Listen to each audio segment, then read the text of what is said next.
Man ir atnākusi Halloweenam paredzētā paciņa. Jūs varat uzminēt, kas mēs šogad plānojam būt. Šis ir zinekļu tīkls. Jā, jo šogad es iešu tā kā uz maksimumu. Sākšu ar lietām, kas ir Edgara kostīmam. Tās ir šādas brilles. Tad ir šāda te violeta cimdiņa. Oh, no! Šāda cepura, bet viņai bija jābūt augstākai. Man šķiet, ka viņa būs augstāka. Bet nu labi. Oval.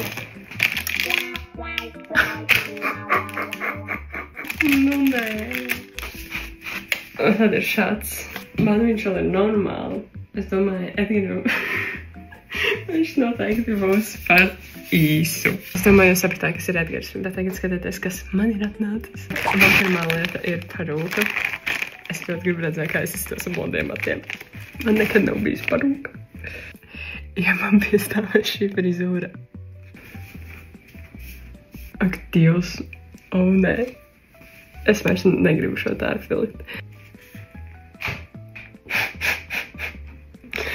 Ja viņi būtu bišķiņ garāki, es vēl izskatītos ok, bet šobrīd es izskatos šausmīgi. Es cerēju, ka es labi izskatīšos. Labi, varbūt man jāpie... Nē. Es aizveru parādīt Edgaram. Es izstos labi. Ak, Dievs. Labi, paldies. Un tad pēdējā lieta ir šāds te kostīmiņš. Ak, Dievs, viņš ir tās maziņš. Kā es viņā ielīdīšu? Ok, uzmērīšu. Nu, tagad gan jūs nevarat neuzminēt, kas es esmu. Gaidu jūs minējums, kas mēs būsim.